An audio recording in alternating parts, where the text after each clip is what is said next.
En una inédita negociación, un soldado israelí capturado hace 5 años fue intercambiado por más de 1000 prisioneros palestinos.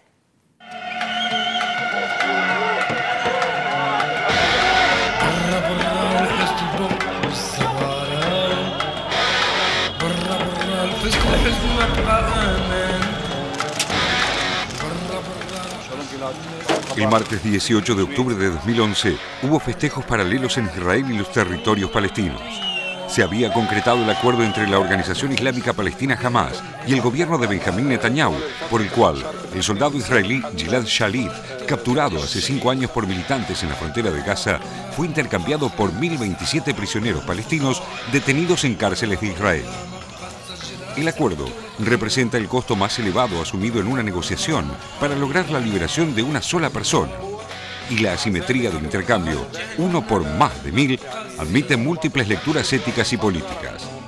La misma asimetría que se observa, por ejemplo, en las represalias de Tel Aviv a los ataques de militantes palestinos, en la que un cohete casero lanzado desde Gaza hacia Israel sin causar víctimas suele ser respondido con bombardeos con misiles que se cobran la vida de una decena de personas. Es que Israel siempre se ha mantenido apegada a la doctrina que Moshe Dayan caracterizaba como la del perro loco, demasiado peligroso para ser molestado, lo que demanda responder en todos los casos con violencia extrema o desproporcionada. Otro protocolo del que Israel raras veces se ha apartado es el del rechazo frontal a negociar con rehenes de por medio y con enemigos considerados siempre como terroristas, como es el caso de Hamas. Por eso, la oportunidad y los términos de este acuerdo sorprendieron a todos, dentro y fuera de Medio Oriente. كانت سنوات طوال ولكنني اعتقدت أنه سوف يأتي اليوم الذي سوف أجد نفسي خارج الأسر. تلقيت هذا النبأ قبل أسبوع.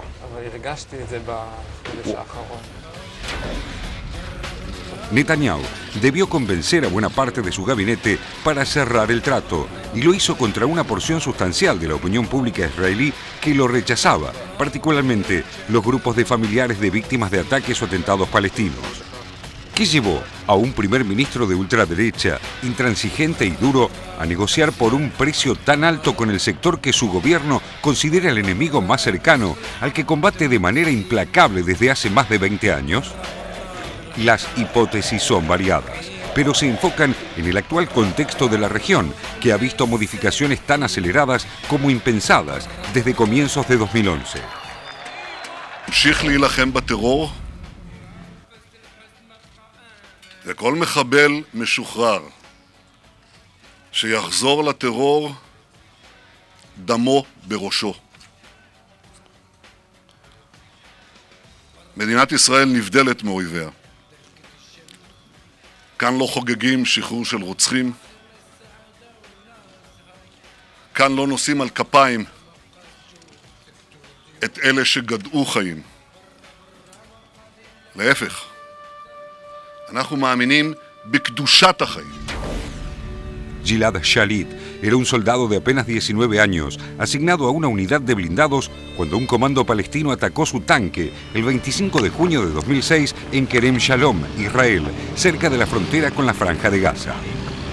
Los militantes habían cruzado el borde a través de un túnel subterráneo y en apenas 6 minutos destruyeron el tanque de Shalit, balearon a sus compañeros, lo capturaron y lo llevaron herido a Gaza a través del túnel por el que habían venido.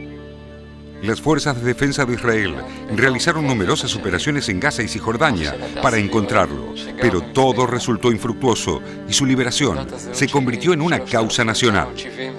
Hamas, por su parte, logró mantener a su prisionero oculto sabiendo que tenía una carta muy valiosa de negociación. En el interín, la Organización Palestina Islámica, moldeada en base a los hermanos musulmanes, egipcios y al Hezbollah libanés, se presentó a las elecciones parlamentarias de 2006 y derrotó a Fatah, el partido laico de la Organización para la Liberación de Palestina. Inmediatamente, Estados Unidos y la Unión Europea, presionados por Israel, bloquearon toda la asistencia financiera a la Autoridad Nacional Palestina, castigando colectivamente de esta manera a los palestinos por haber votado a Hamás. En marzo de 2007, Hamás encabezó un efímero gobierno de unidad nacional que, en medio de la presión internacional, culminó en un enfrentamiento entre ambas facciones palestinas, luego del cual Hamás se quedó con el control de Gaza.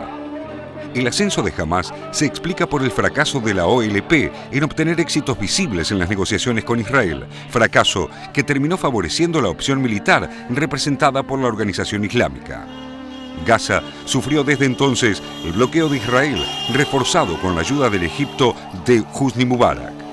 El castigo a los más de 1 millón de palestinos que se apiñan en la que es una de las zonas con mayor densidad poblacional del planeta se completó en diciembre de 2008 con la operación Plomo Fundido, en la que las Fuerzas Armadas israelíes atacaron Gaza con misiles y fósforo blanco desde helicópteros, aviones y barcos de guerra, causando más de 1.400 muertos, de los cuales al menos 1.000 fueron civiles.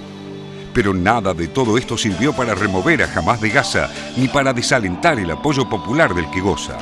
Tampoco para liberar a Gilad Shalit.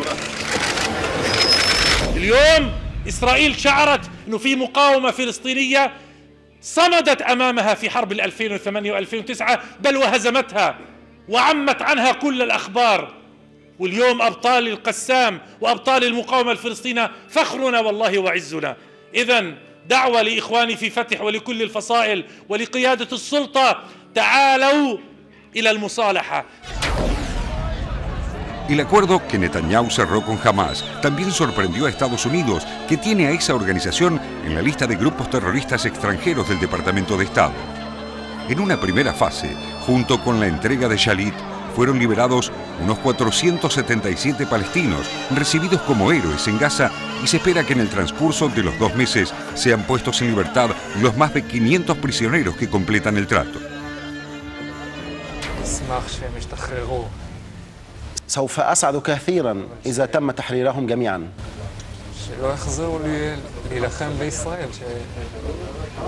كي يتمكنوا من العودة مجددا إلى أسرهم وعائلاتهم وإلى أراضيهم.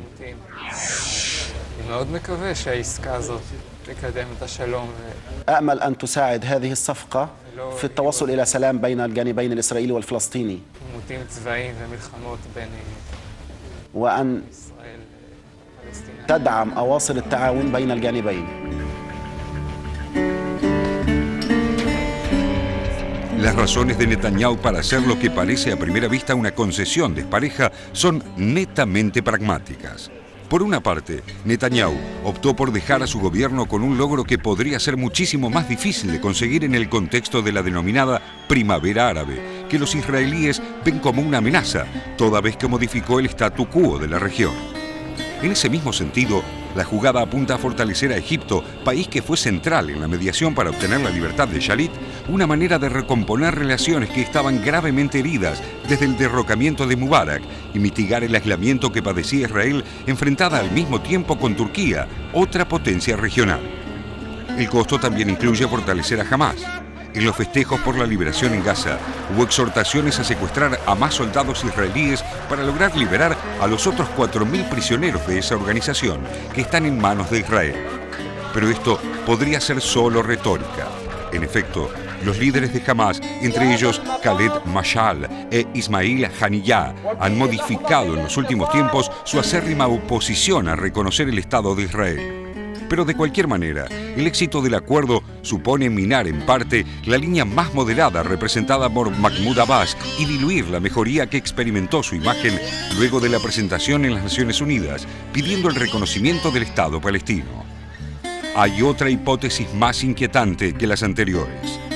Netanyahu querría, según algunos analistas, cerrar el frente de conflicto más cercano con Hamás, recuperando a Shalit antes de un eventual próximo ataque a Irán, para lo cual se estaría preparando el terreno con el pésimo guión preparado por el Departamento de Justicia estadounidense.